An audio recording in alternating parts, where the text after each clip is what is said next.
I'm Sam Eckert, Exhibition Manager. I'm delighted to share a bit about this exhibition and these two inspiring artists. I met Cynthia Atwood 10 years ago when I was a graduate student. She was my teacher during my first semester. Lorah was also a student. He was a few semesters behind me, and we never met or overlapped, but I was aware of his work. When I saw that Mark had submitted a proposal for a solo exhibition, I noticed that his work had developed since I last saw it. I pushed his application through to the exhibition committee for review, and he was accepted. While planning the 2025 schedule series and wearing my curator hat, I thought it would be great to pair Mark's paintings with a sculpture. I always feel that Clifford West and Rebecca Lawrence galleries lend to multiple artists due to the expansive floor and wall space.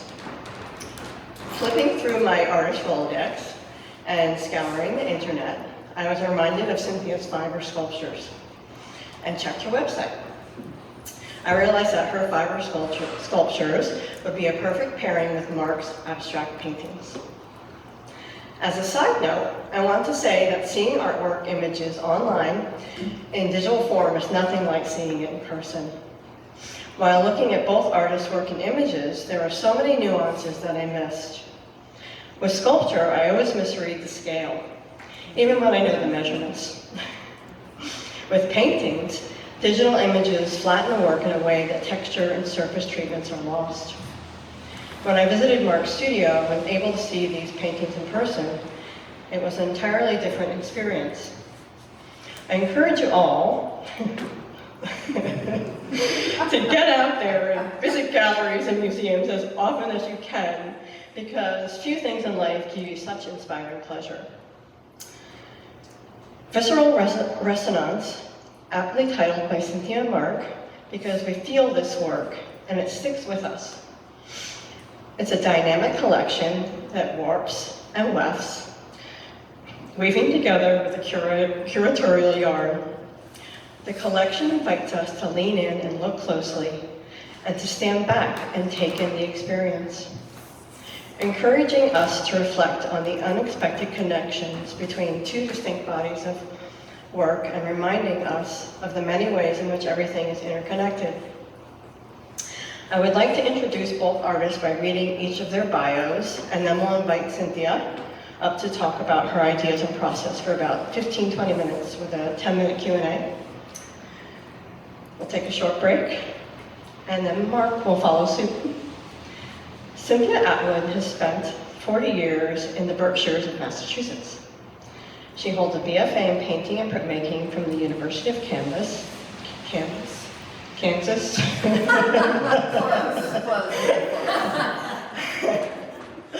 And an MFA in visual arts from Vermont College of Fine Arts. Cynthia has been an instructor in MFA programs at the New Hampshire Institute of Art in Manchester, New Hampshire, Massachusetts College of Art in Boston, Mass., and currently at Vermont College of Fine Arts. She considers teaching a privilege and a direct link in her continuing development as an artist. Lorah is originally from Concord, Massachusetts, and now lives and works in Brookfield, Vermont. He holds a BFA from Rhode Island School of Design in Providence, Rhode Island. He attended Vermont College of Fine Art and attended residencies at the Vermont Studio Center in Johnson, Vermont. Lorah has exhibited in solo and group exhibitions in both painting and sculpture at numerous venues in Vermont, New England, and New York. He created large sculptural installations for the Governor's Island Art Fair in 2016 and 2019 in New York City, and at the Portal Art Fair in New York in 2017. He exhibits regularly at the Front Gallery in Montpelier, Vermont. Without further ado, please welcome Cynthia Atwood.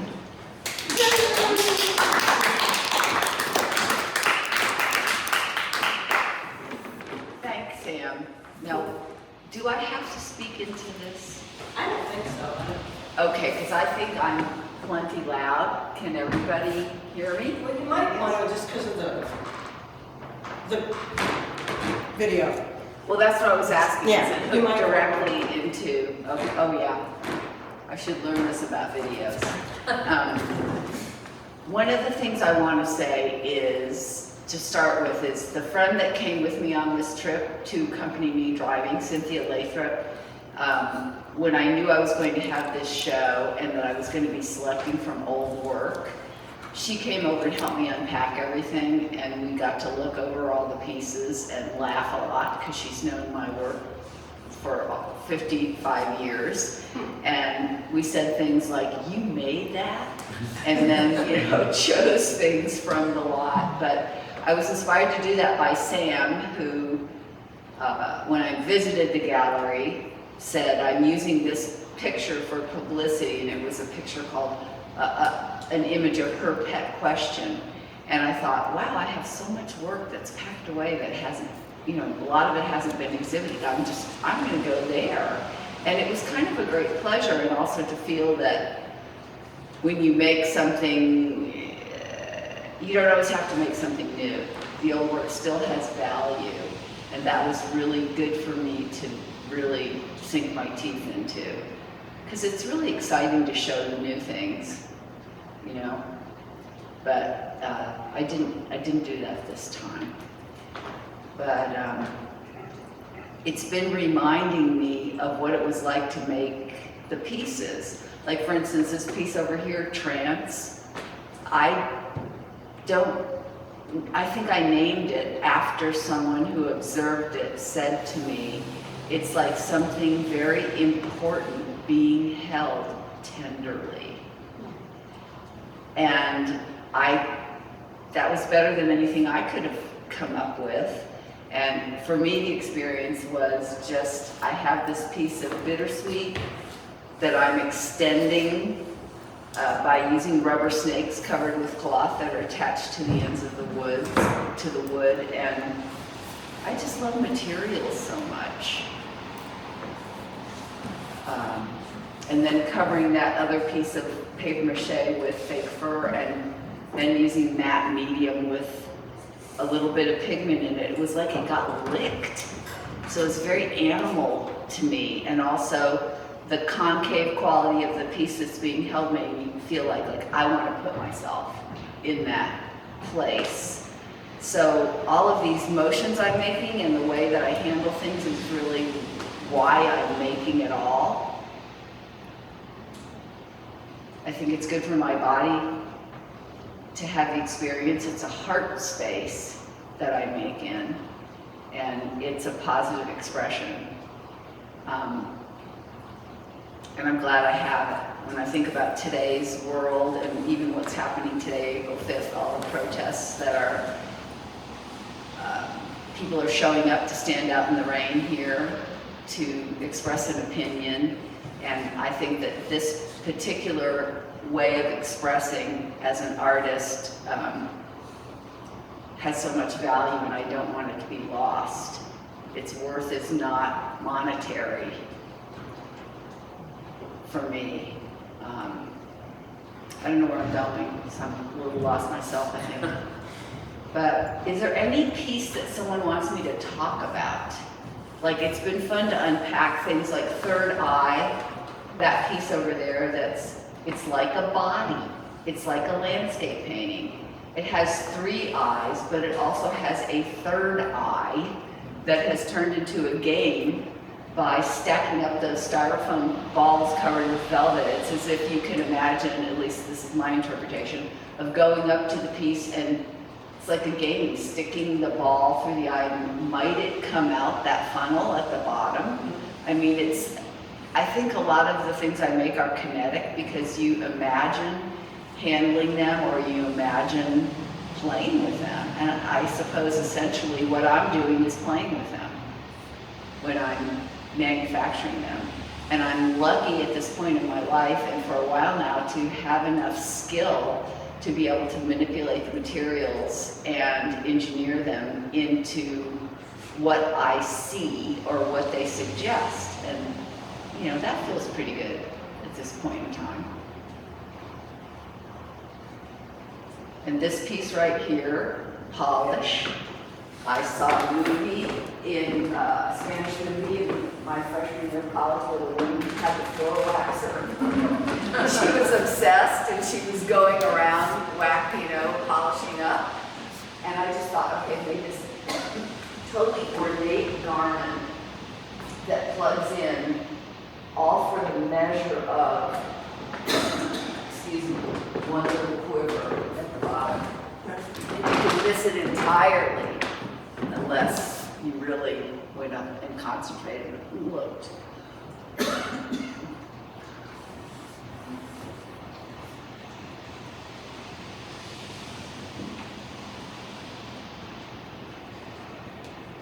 And I was very happy to see orange section hung next to orange peel, the painting by Mark, and I had no idea, that was just kind of a fantasy based on the list. So it was based on language, not even knowing what things looked like.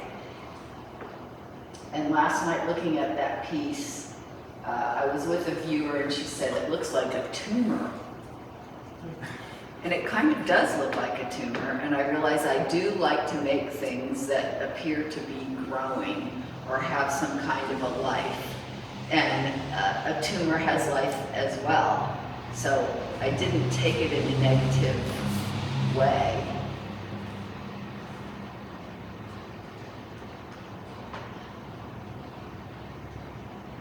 They're all like bodies. They're all like individual bodies that I can be in relationship to with my body.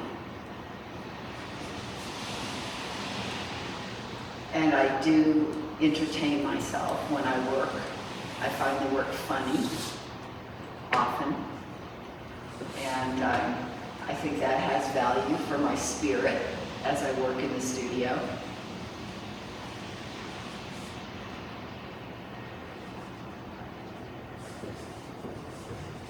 You guys want to keep me going? Well, we can ask questions. Sure. Questions? Do you see a connection to technology or machine or anything when you're, as well as the body? You were sort of talking about this piece. Oh, like as a floor polish. Yeah, It's yeah. called polish. Right, and which, it's got a cord. It's sort of, it's very biological, but sort of implies machine also. yeah, definitely implies machine. Yeah. And a floor polisher it's powerful.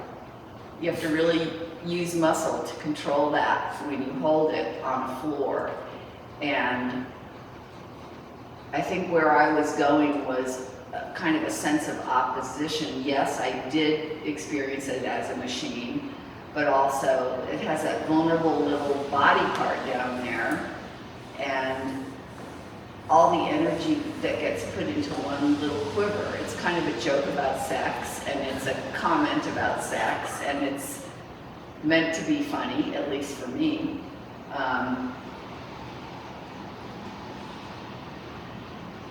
So yes, I did think about a machine.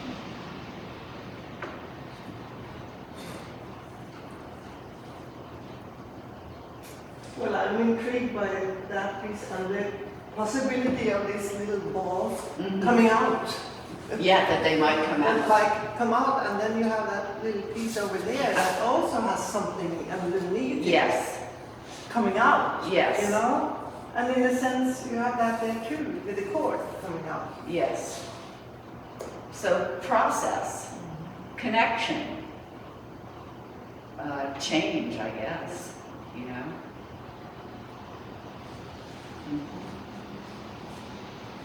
And the piece on the other side of the wall over here, underneath the black piece, I've never exhibited that piece, and yes, it does look like a bra with straps and a piece of lingerie.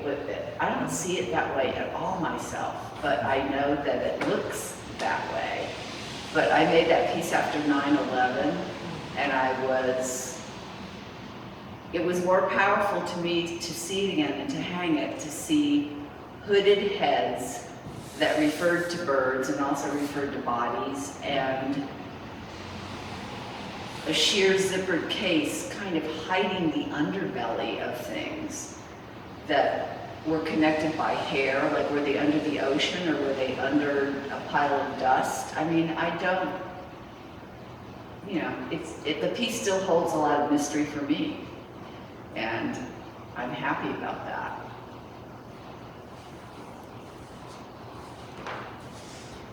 Yeah, Cheryl? Could you speak about the tent? Oh yes, I'd love to speak about the tent.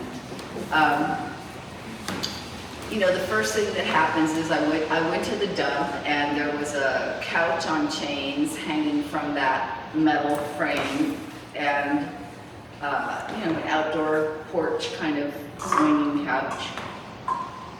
And I wanted the frame, and immediately thought that I would want to make a tent.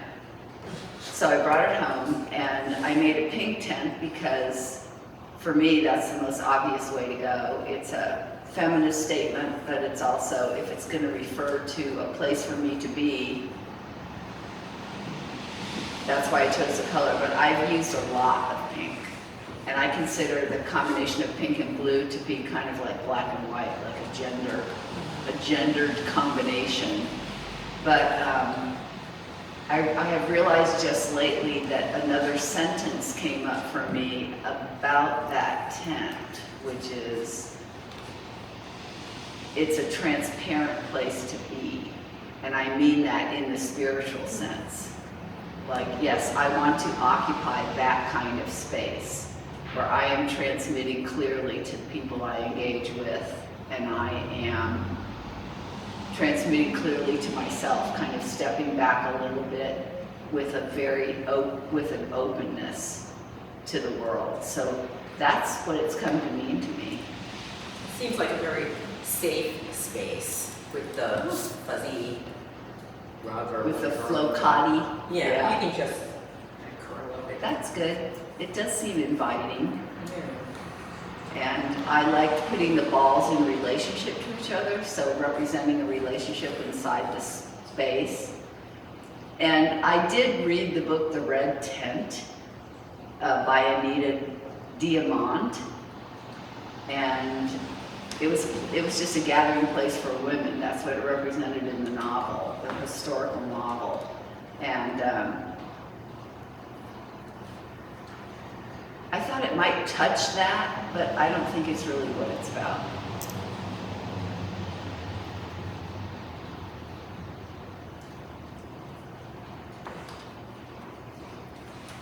Where did you find a zipper like that? Oh, you can buy zipper on a roll.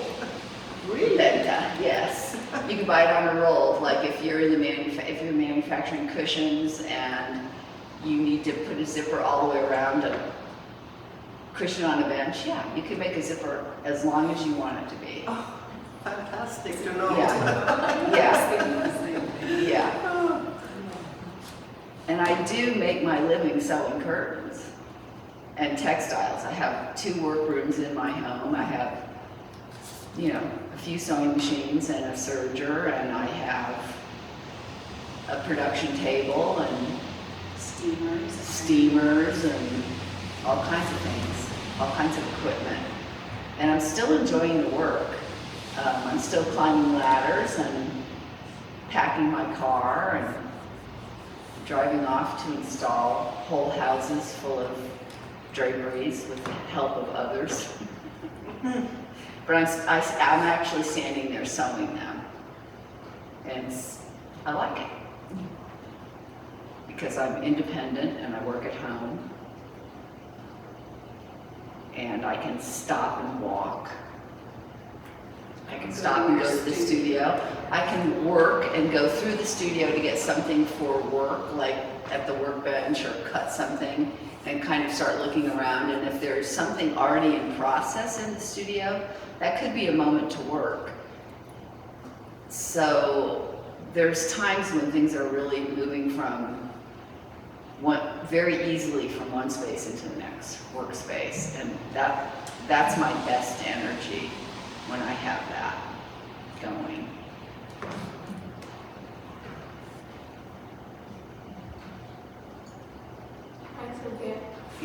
So do you have, when you're making, do you have like a set of rules or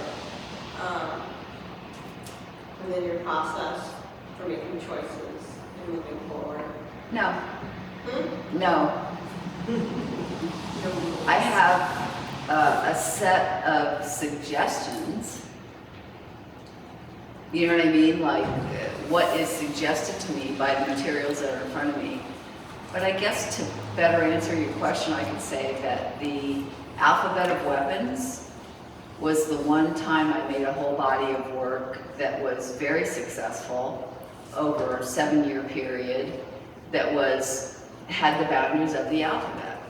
A is for axe, B is for bola, C is for charm, and I made these weapons, and they were feminized, but also they were double-sided, as it turns out. A lot of things, like for charm, I made a big, horny, thorny charm bracelet that was displayed in a jewelry box, everything oversized. And you know, charm is a wonderful thing and an authentic thing and a very warm thing, but it's also can be very manipulative.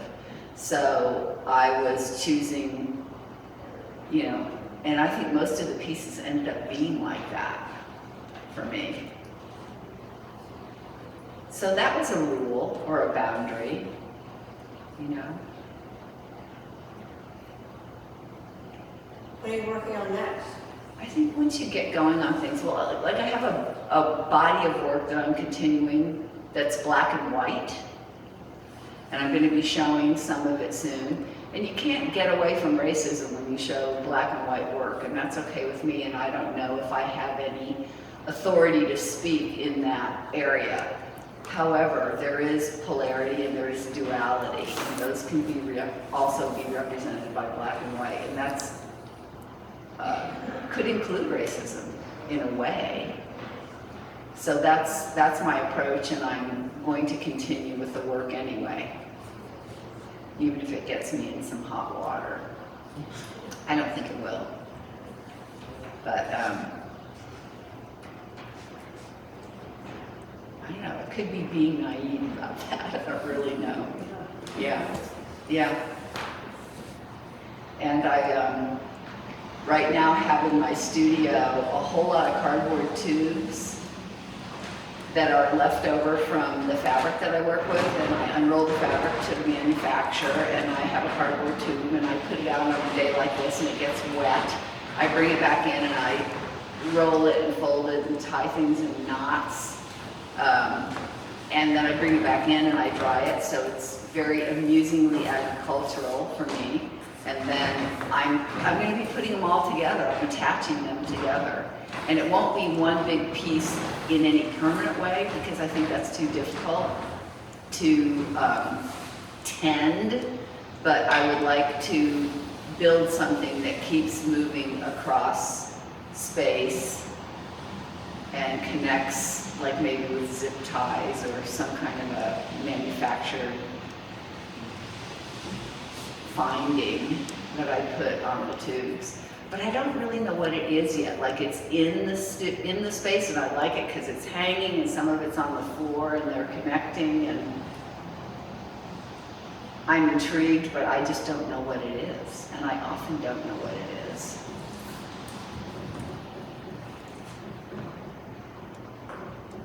Do you find that you start with an idea of an endpoint, and then make that thing, or do you find that you're discovering the form as you go?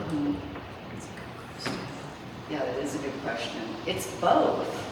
Like, I keep a sketchbook, and I sometimes make a sketch so easily, right? Like, so off the cuff, and the lines are beautiful, and I think, how can I duplicate that in materials? It's really hard to do, because even pinning something together, fabric together, you go, oh, that's gonna look great, and then the minute you take one stitch, you've attached it, it tightens up, it does not look like the line that you intended anymore. So it really takes some doing to try to bring it back to that actual sketch.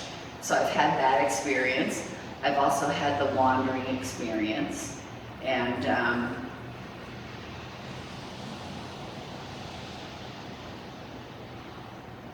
you know, just there's always room for it to morph on me.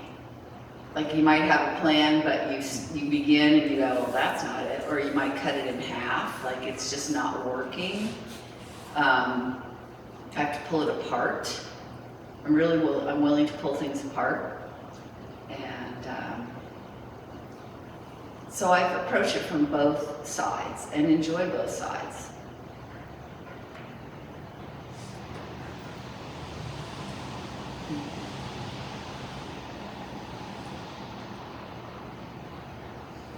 Any final thoughts?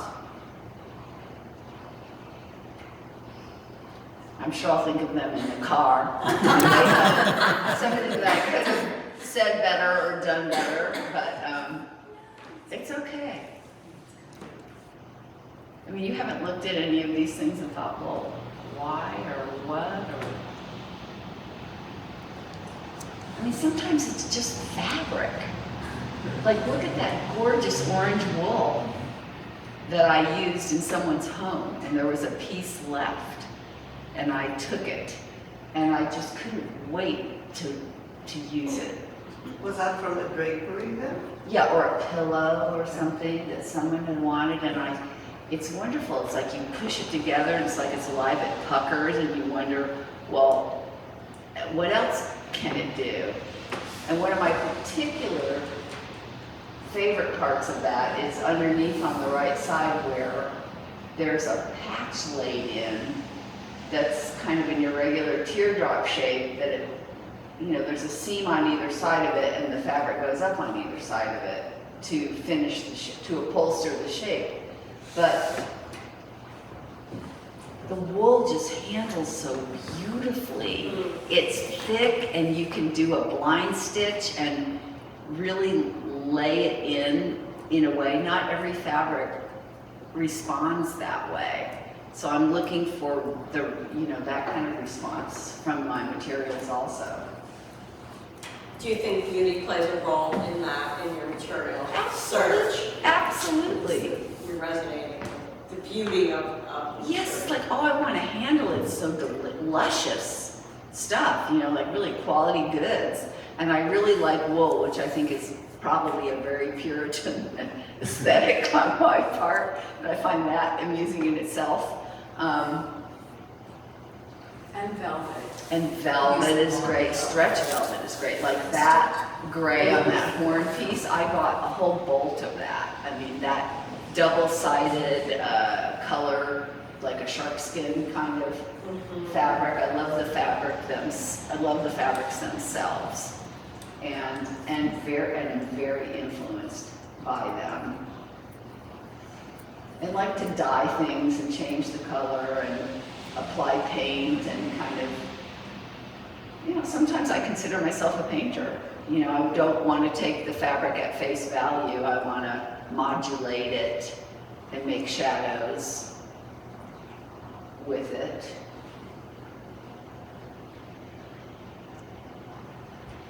Yeah.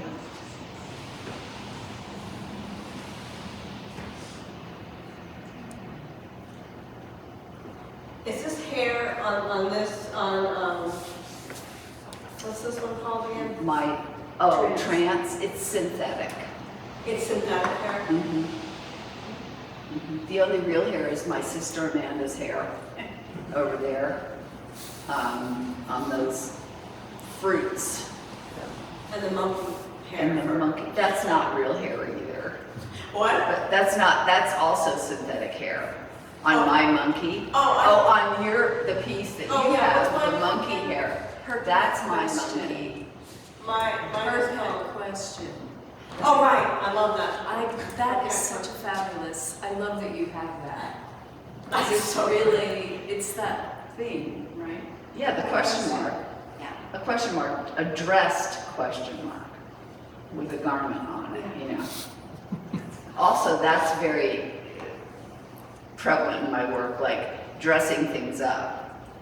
But I know that a lot of people find a really grotesque element in my work and a repulsive element sometimes, like you know, I love looking at this, but I couldn't stand to be around it. Or it's just a strangeness that is, they find an oddity, grotesque or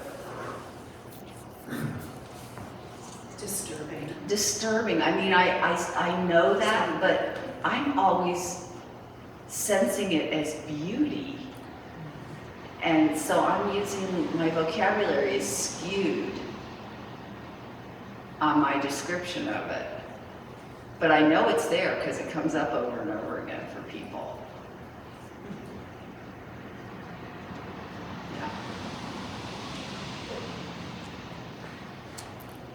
Yeah. I sense a lot of growth in all of these pieces, like they're in the midst of transition or change, and it makes me think of adolescence and puberty also, and I wonder if that's something that resonates with you. Or... Well, it you know, there's plenty of change beyond adolescence and puberty. Right.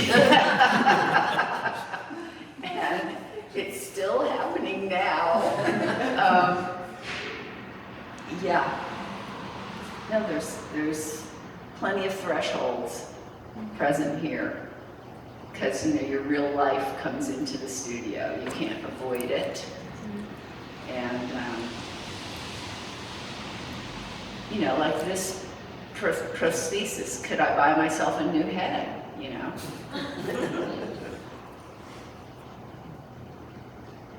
With this zippered little snowsuit hood. It's just, it's just so ridiculous. It's funny. Yeah.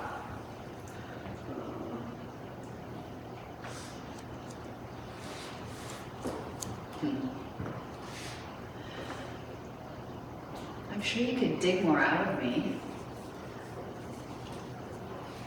What about this velvet With the pouch almost? with the plants? Yeah. It's called plant drain, and it's totally obscured that there is a drain in the bottom. Oh. So it's you can, if you bent down, you could look up under it and see a drain. But, you know, it's an environmental piece. It's like a lovely dressed figure of plastic foliage. So that's pretty much where that's at. So kind of cute and Disney-esque and a little bit awful from my point of view.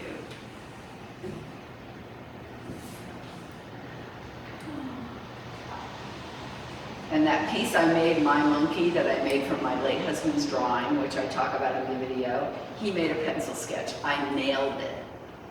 So that was a good outcome. It's such a tender piece, I think.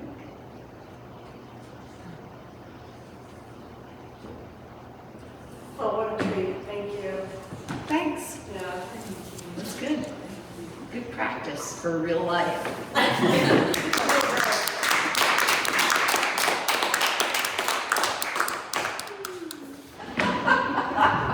I think it was interesting hearing you talk. I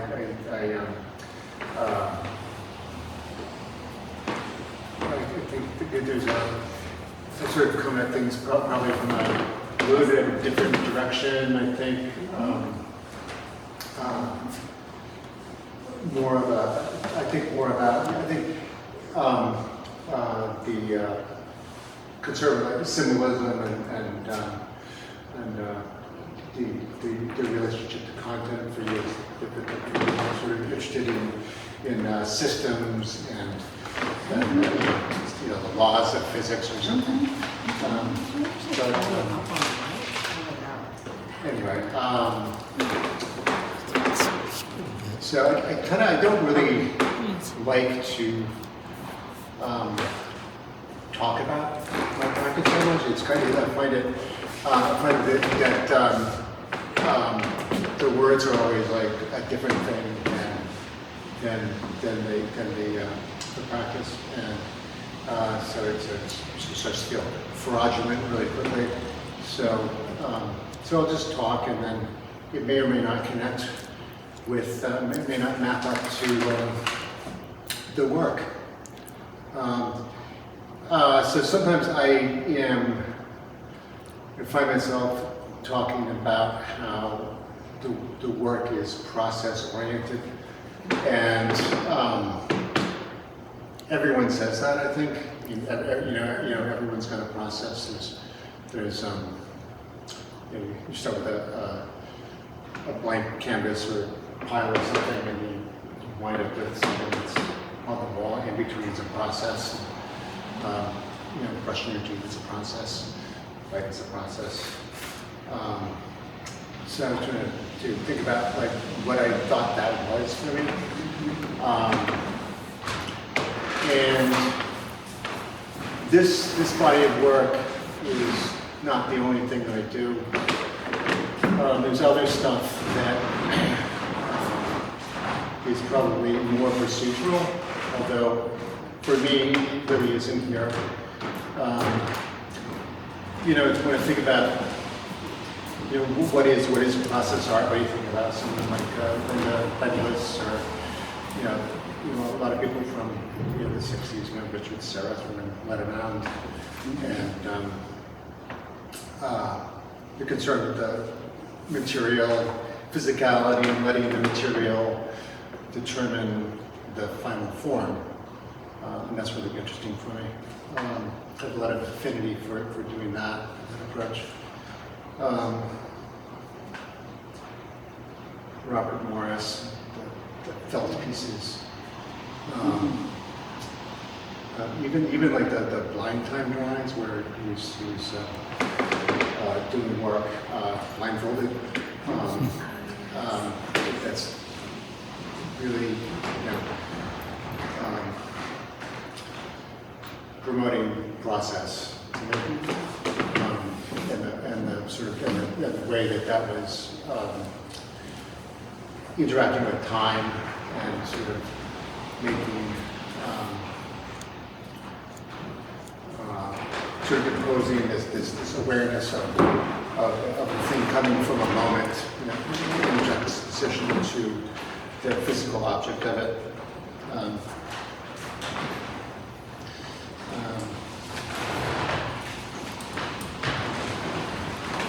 Right, even like Tony Farah, it's really interesting. Who's like, it's hard to call him a process artist, but the concern with the material, the way he's like always looking for to find how the material kind of wants to express itself, is to me kind of process oriented.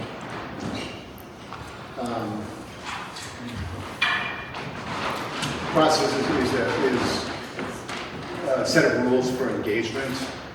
It is, I like to think about it as a machine, making a machine that makes the thing. Then the question is like, what is the machine?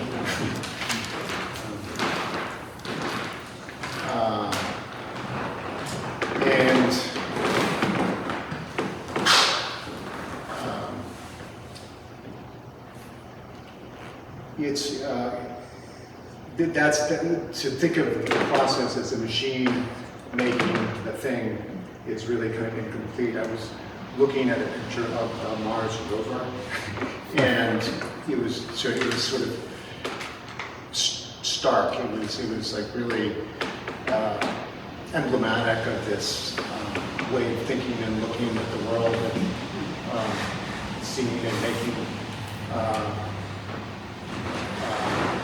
Sort of the opposing image to the Mars rover is kind of like something natural, a tree, or a natural system or something. On one side, the rover is sort of a brick of different parts jammed together, and they're all kind of independent.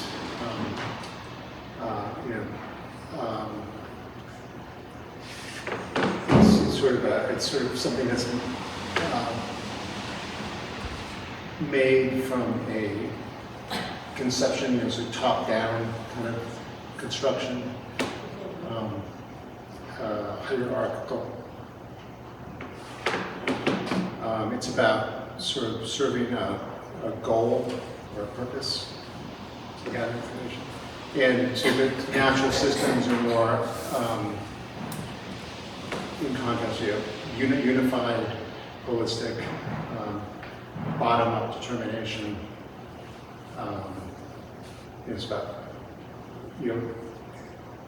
growing rather than sort of being an object. Sort of open, not closed. And so, like, to me, like, the tree thing is process. It's sort of not an object. It's if you sort of have a look at, if you try to like break down the boundaries of the parts of the tree, it sort of doesn't make sense. It's sort of like the roots, the branches, the trunk, the leaves. They sort of don't, it doesn't make sense to sort of separate that. It's kind of all one thing, and it's all one thing environment. And that's sort of like what process is, I think. It's sort of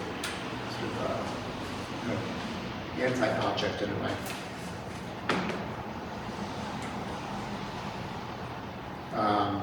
It's a verb. It's a noun too, but I like to think of it as a verb. So the idea of a machine sounds kind of reductionist and deterministic, and kind of limiting. And so it doesn't. So it said before that the process was making a machine to make the thing, but it's kind of also the opposite of that. It's sort of that. For me, what I want to find in the process is sort of something generative, not reductive. Process is something bounded that generates something expansive. And I'm also looking for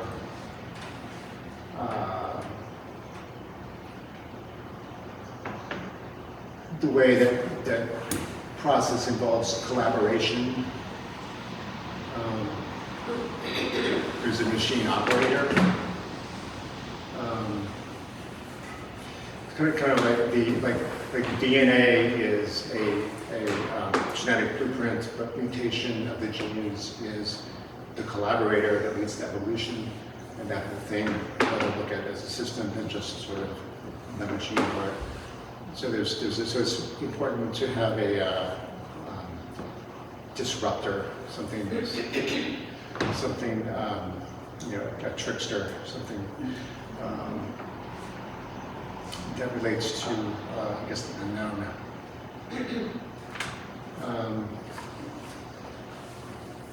I had this computer crash one time. It was really great. I was like really enthralled with this idea of the sort of glitch aesthetic, and I had this. The computer was just spitting up these images of just chaos and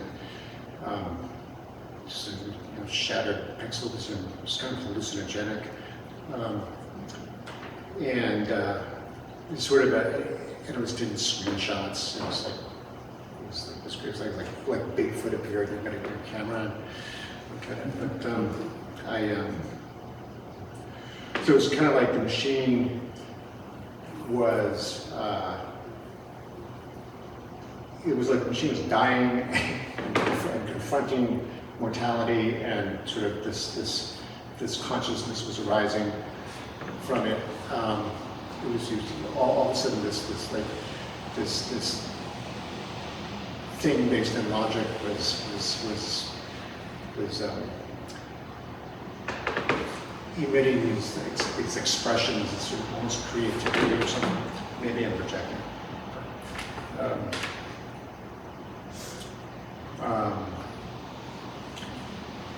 So that's part of the process. It's a so there's a randomness involved there.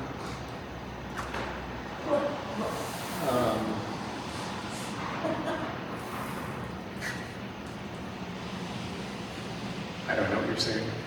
You can't hear what I'm saying? Move closer to the mic like that. Hello. Wow, I feel like singing.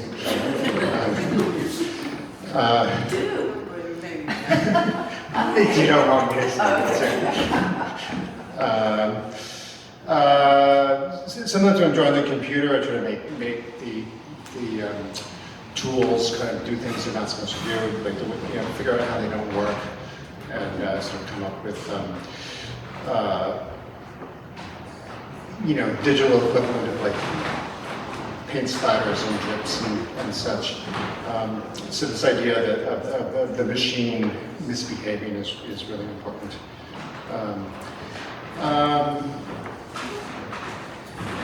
Another image that I was interested in was actually from Michael Pollan, the food writer. The omnivores, one of the last chapter of that is this account of this farmer that's doing sustainable farming,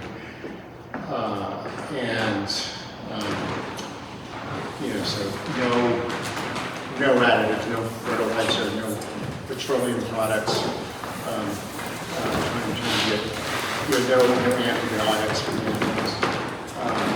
animals,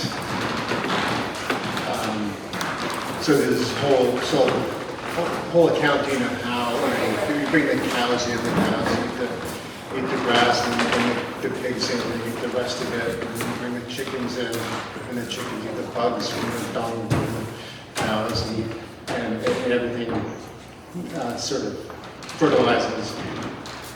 And the farmer described himself as being a dirt farmer or a grass farmer, and I thought that was a really pertinent connection to process, because it's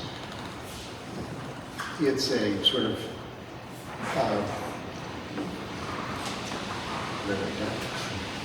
it's an indirect relationship to the end results. It's not fixating on the end product. And so if you sort of process in a way is kind of to be just trying to do the right thing without thinking about the end.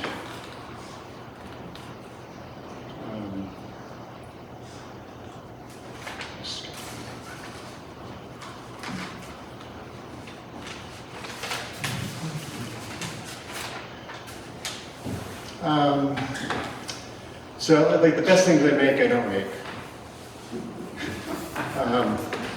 And when I'm thinking about composition, it's kind of an interesting thing.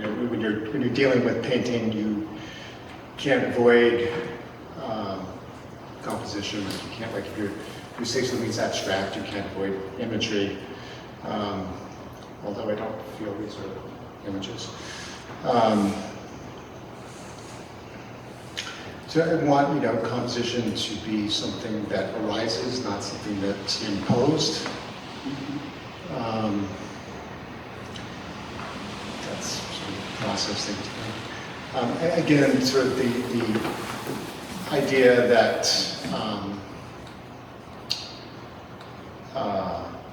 sort of dissolution of objects, or the like kind of a minimalist deflection of objects is interesting. I would like to have the paintings be one holistic object, not a collection of a bunch of stuff, of a bunch of objects.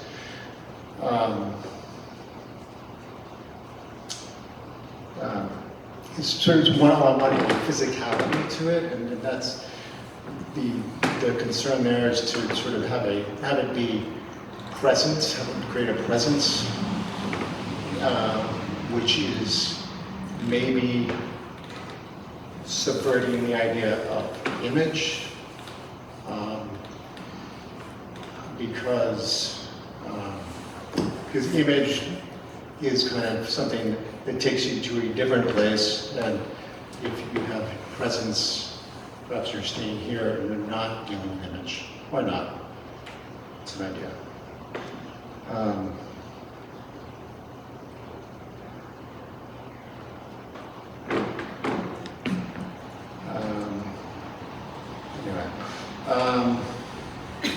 So I sort of set up process as a structure so that I have something to violate. It's important to misbehave, to have rules to break, and that's part of the process.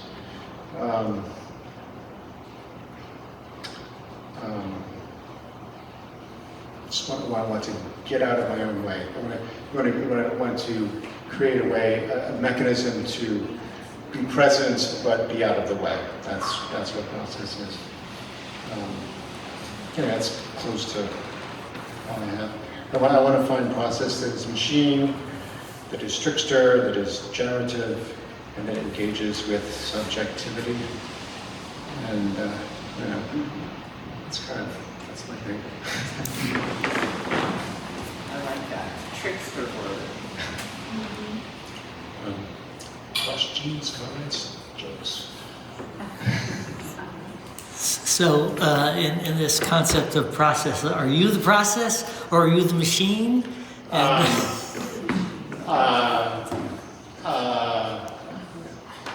Maybe I'm the trickster, I'm not sure. No, I don't think I'm the machine. No. Right, it's especially with this body of work, it's a bit fungible.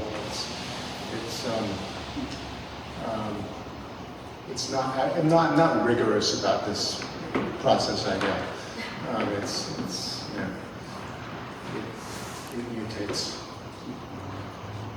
So when you were starting this series, because they all, they're obviously a series, that you used a process to create these. Sure. Yeah. I mean, this sort of did procedures, did kind of the same things. Yeah. Often, and deliberately dealt with sort of the same set of characters, kind of thing, and similarly with palette a lot of the time,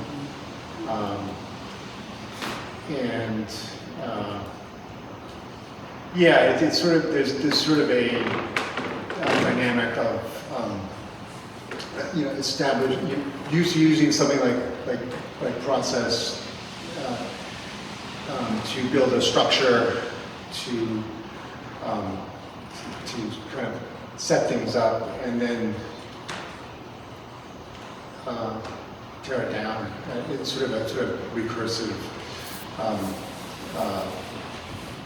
construction and destruction.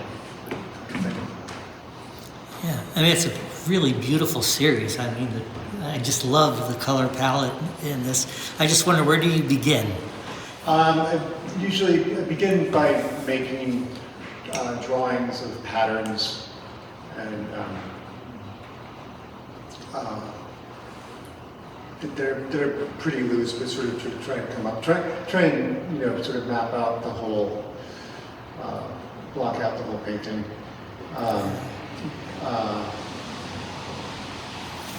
And a lot of these, mostly kind of the calibration of scale is kind of the same. That was kind of something I wanted to do, and that's comes from a little bit of planning.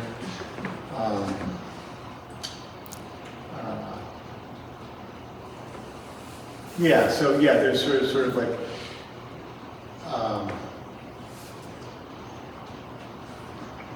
repeating what I've done before sometimes, but then every time you do it, you find something that's different.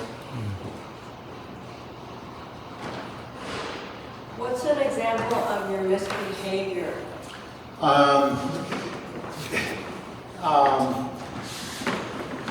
I think. There's a lot of sort of impulsive moves that just happen. sometimes it's, you know, I spend a lot of time just sort of staring at the thing, sitting in a chair. You know, if the documentary would be really boring. But then sometimes it's important to work really, really quickly, and that's sort of a way of like subverting my intention, I guess. So I'll occasionally like really kind of try and get it down before I can think about it, kind of thing. There's a lot of collage elements, so I'll make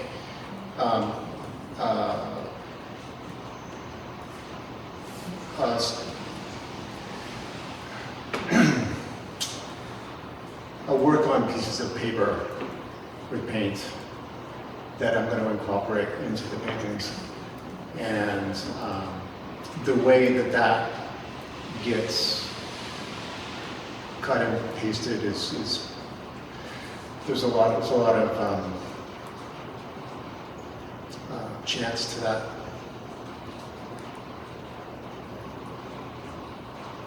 So you consider anything that's outside of plan to be misbehavior?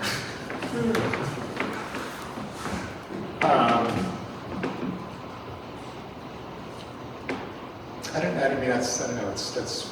that's words, I don't know. Yeah, I get it. I mean, I'm listening and I'm. Right. And it's Right, misbehavior makes It's very it, slippery. right, misbehavior makes it sound like Yeah. it's like a moral judgment or something.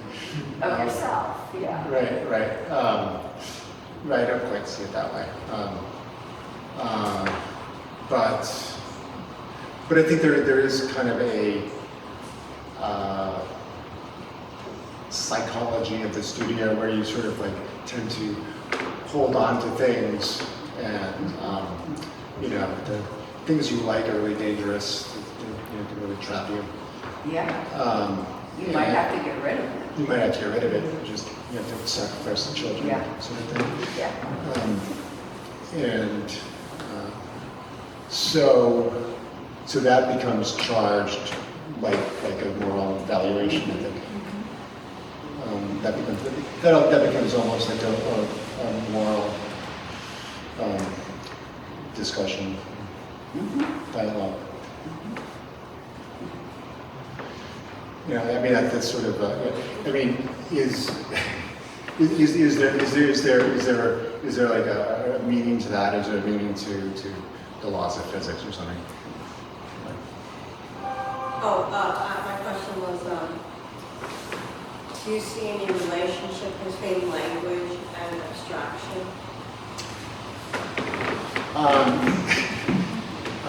When I talk about it, I kind of abstractly.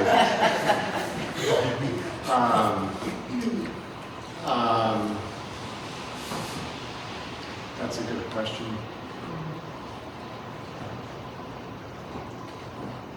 I think, in a way, I mean, yeah, that's hard to do that. I think in a way, no. In a way, trying to find, something visual, whether or not you can think visually and not linguistically is a good question, but I think like to find a place that is really, really visual, and it's part of the motivation to work abstractly.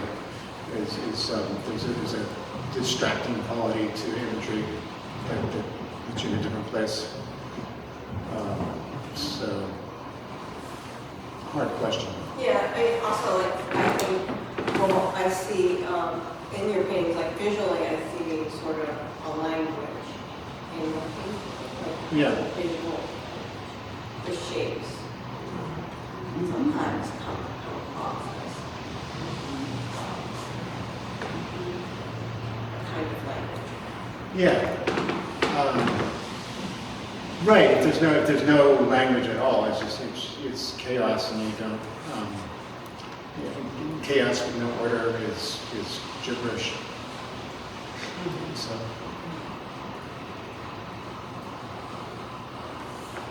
Yeah. Yeah, I know your work, from the front mostly where it's all small. And the first thing that struck me coming in here is that I was expecting stuff that was more design. And I think what I was seeing at the front was more mechanism of generative and less impulse or physicality.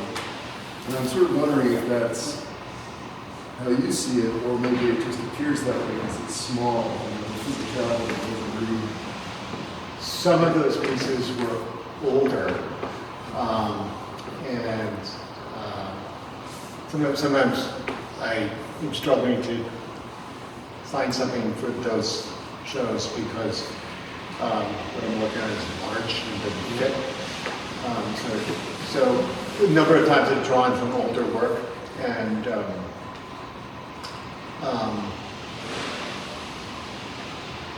couple things there. One is the scale of that stuff being smaller. It's really different to work with. The really light spreading out, like the big canvas.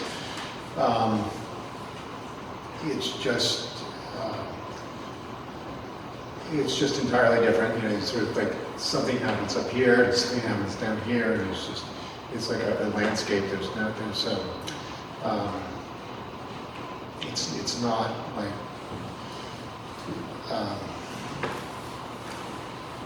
so condensed that you can sort of have something that you don't see all at once. That's interesting. And I'm just working those pieces you're probably thinking of. I was had a different way of working,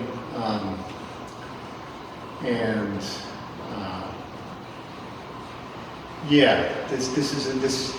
this point, this is a bit researching for sure.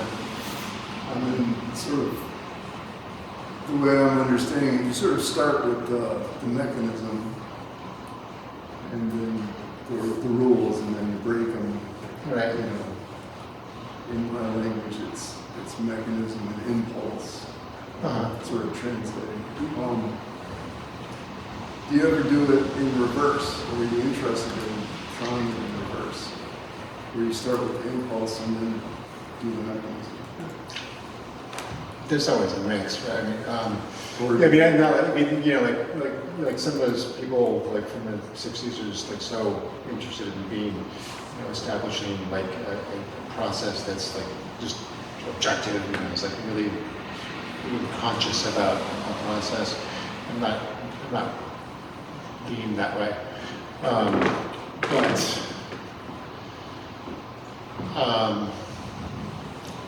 yeah, I would say it goes both ways.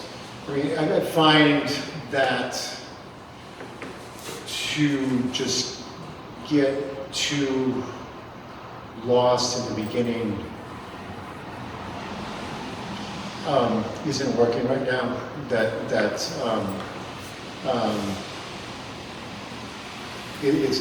like balancing on a beam or something. You sort of have to keep your back. Once you kind of fall off, it's hard to get back sometimes. And also there's sort of an issue of like freshness, and there's an issue of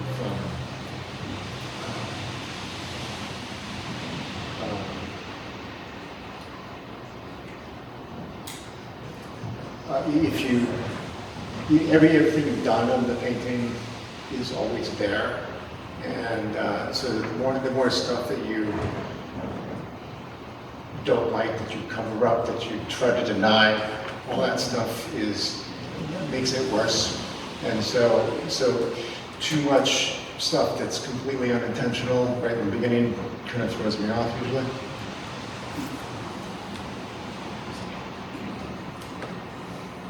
Do you draw from the computer, or when you start your paintings, are you drawing by hand? I'm almost always using the computer. You're using the computer, Yeah. so there's that's Yeah, that I think I it see, that's the base. Yeah, I think that's Okay, the way. and then building up from that. Right, Then, right. Okay. Right. No, it's so good, you can see it. Right, yeah, it's good. I mean, it's you know, yeah, it allows, you know, it makes for really smooth curves and things like that. It's very. I realized when Sam mentioned, I asked you the question about language, that it is glyphic to me. You know, I realized. So like a language that Yeah. that's not your language. Yeah, Yeah. hieroglyph. Yeah. Right. I like that. Yes. Because of the repetition of shape. From Sure. from manuscript to manuscript. Right, I can sort of see like a, you know, Egyptian. Yeah. Yes. It's interesting. Are you inspired to continue with this series, or will you be making new things in the studio? Both. I think it's important to it's important that work feeds on itself. Everything you do is a context for everything else you do. So the more work I do, the more it's important to figure out how what I'm doing ties into the rest of the body of work. So yeah, I'll do this. Like there's other projects I have, but getting less and less inclined to tolerate a lot of sort of like totally aberrant stuff. I kind of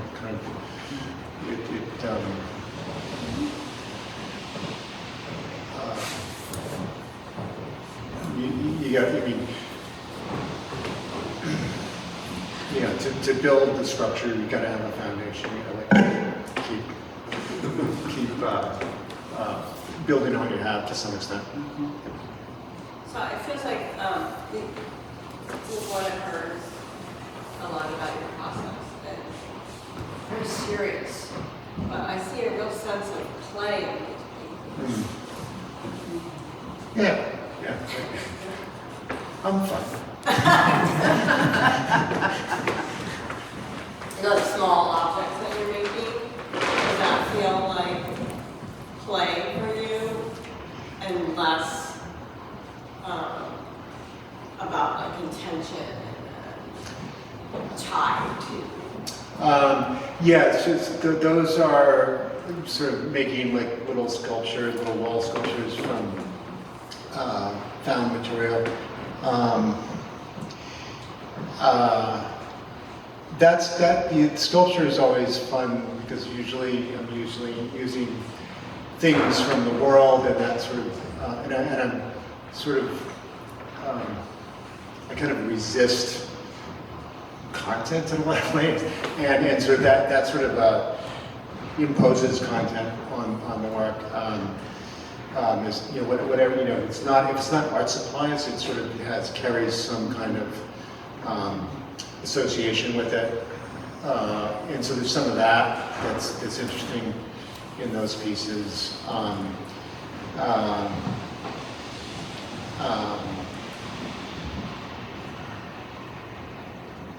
mean, it's all play, but it's, yeah, those are at a stage where there's it's more on the explorative side than the planning side. Yeah. Is that little orange rectangle that's in your video a little sculpture on the wall? Yeah, I think so. Yes. That caught my eye. Really well. Okay, right. It's It's little on the wall. yes. Yeah, there's a bunch of like that. Things of that ilk. Right. Yeah, there's sort of a project that I started sort of been doing those, you know, now and then, but I would like to see a lot of them and sort of like have a population of them. I like the idea of getting away from sort of these heroic objects of, you know, it's like plump, you know, everything's you know, something to possess. It's nice to like play in with the idea of, you know, a community of objects. I would say Barry McGee, the way his exhibits go is really interesting. Kind of fuzzes that line. David Batchelor did those carts and stuff. It's sort of where you, you know, it's reconfigurable, that kind of stuff. That is really appealing. That goes along with sort of trying to deflect objectness, I think.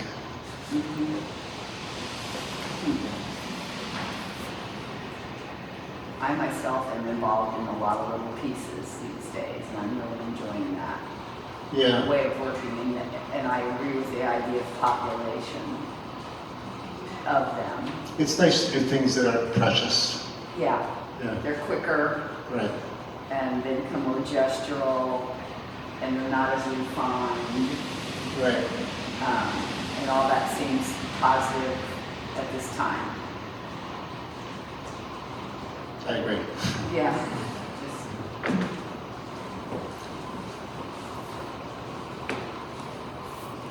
Any other questions or final thoughts?